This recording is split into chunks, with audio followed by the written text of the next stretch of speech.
வணக்கம். தந்தி பார்வை. முக்கிய செய்திகள். என்னுடைய அப்பா மீது பொய்யான வழக்கு பதிவு செய்யப்பட்டு நீதிமன்றத்தில் ஜாமீன் பெற்றிருந்தார். அதன் பின்னர் தினமும் காவல் நிலையத்தில் கையெழுத்திட்டு வந்த நிலையில் அவர் உயிரிழந்துவிட்டார். அவர் இறந்தது கூட எங்களுக்கு உடனடியாக தெரியவில்லை. இதனால் என்னுடைய அப்பாவின் இறுதிச் சடங்குகளை கூட முழுமையாக நிறைவேற்ற முடியாத நிலை ஏற்பட்டது. நாங்கள் இலங்கை அகதிகள் என்பதற்காக புழல் காவல் நிலையத்தில் பொய்யான வழக்குகள் பதிவு செய்யப்பட்டு வருவதாக எங்களுக்கு சந்தேகம் உள்ளது. தமிழ்நாடு அரசு எங்களை தொப்புள் கொடி உறவு என்று கூறுகிறது. ஆனால் அரசின் பேச்சுக்கும் நடைமுறையில் நடப்பதற்கும் மிகப்பெரிய வித்தியாசம் இருப்பதாக நாங்கள் வேதனையுடன் தெரிவிக்கிறோம். புழல் காவாங்கரை ஈழத்தமிழர் அகதி முகாமில் இளைஞர் மீது போக்சோ வழக்கு நீதி கேட்கும் குடும்பத்தினர். சென்னை புழல் காவாங்கரை ஈழத்தமிழர் அகதி முகாமில் நடந்ததாக கூறப்படும் ஒரு சம்பவம் தொடர்பாக ஒரு குடும்பம் பல்வேறு கேள்விகளை எழுப்பி வெளிப்படையான விசாரணை நடத்த வேண்டும் என கோரிக்கை விடுத்துள்ளது. குடும்பத்தினர் தெரிவிக்கும் தகவலின்படி பல்கலைக்கழகத்தில் படித்து வந்த இளைஞர் ஒருவர் மீது போக்சோ சட்டத்தின் கீழ் வழக்கு பதிவு செய்யப்பட்டு கைது செய்யப்பட்டதாக கூறப்படுகிறது. அந்த இளைஞர் தனது கல்வி மற்றும் வாழ்க்கை செலவுகளுக்காக அமேசான் நிறுவனத்தில் பகுதி நேரமாக பணியாற்றி வந்ததாகவும் குடும்பத்தினர் தெரிவிக்கின்றனர்.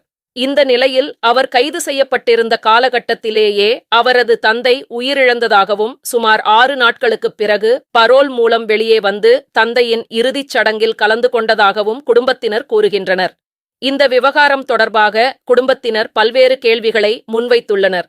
இளைஞர் மீது போக்சோ சட்டத்தின் கீழ் வழக்கு பதிவு செய்யப்பட்டதற்கான முழுமையான சட்ட அடிப்படை என்ன?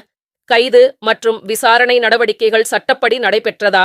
குடும்பத்தினர் முன்வைக்கும் காவல்துறை குற்றச்சாட்டுகளில் உண்மை உள்ளதா? இந்த விவகாரத்தில் சுயாதீனமான விசாரணை நடைபெற்றுள்ளதா? இவை அனைத்துக்கும் உரிய விசாரணை மூலம் தெளிவான பதில் கிடைக்க வேண்டும் என்பதே குடும்பத்தினரின் கோரிக்கையாக உள்ளது. அதே நேரத்தில் ஒரு குற்றச்சாட்டு என்பது குற்றம் நிரூபிக்கப்பட்டதாகாது. வழக்கின் உண்மை நிலை சட்ட ரீதியான விசாரணை மற்றும் நீதிமன்ற நடவடிக்கைகளின் அடிப்படையிலேயே தீர்மானிக்கப்பட வேண்டும். தவறு இருந்தால் சட்டப்படி நடவடிக்கை எடுக்க வேண்டும்.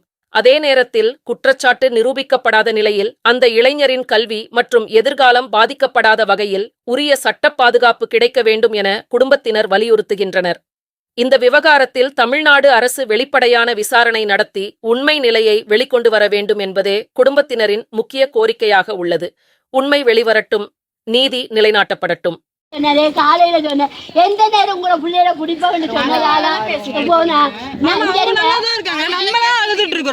ஐயோ என்ன எனக்கு ஆதார கட்டிட்டே அவங்க படிச்சதுனாலதான் கேஸ் போட்டாங்க. என்ன பேசி மானத்துக்கு போறது அப்படிப்பட்ட இல்ல. ஒரு அந்த பாத்ரூமுக்கு பின்னாடி போய் பார்த்தா தெரியும் என்ன பண்ணுதுன்னு.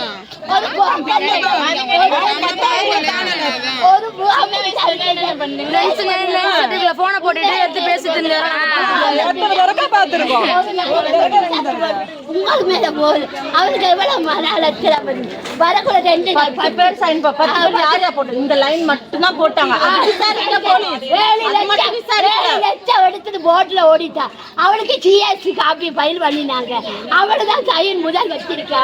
அவள் சைன் வச்சிருக்கா. ஏண்டா புரிதனி இருந்தா அந்த 7 லட்சத்தை கேட்டு பிரஷர் கொடுப்பா. அவள் கள்ள தோணியில போனாலே என்ன பண்ணினீங்க? என்னட்ட சிரிச்ச காப்பி வச்சிருக்கீங்க, என்ன பண்ணினீங்க? அந்த மனுஷனுக்கு எல்லாத்தையும் கேட்டு அதை நான் சொல்றேன். அவருக்கு பிபி இருக்கு, பிரஷர் இருக்கு. 2 அட்டைக்கு வந்தது மேடம், இன்னொரு அட்டைக்கு வரக்கூடாது, பார்த்து கொள்ளுங்க மேடம் கத்தினேன். அப்பயாவது முகாம விசாரிச்சுக்கலாமே. 120 பேர் சைன் வச்சாங்க சார். அதையாவது நேற்று சொல்றேன். தனிப்பட்ட பிரச்சனைக்காக 120 பேர் வைப்பாங்களா? இல்ல சார், அப்படியே அவங்களுக்கு வச்சு கொடுத்துருக்கலாமேன்னு சொன்னாரு. இப்ப இந்த புருஷன் வருவானா வரமாட்டானா? 16 சகோதரங்கள் சார்.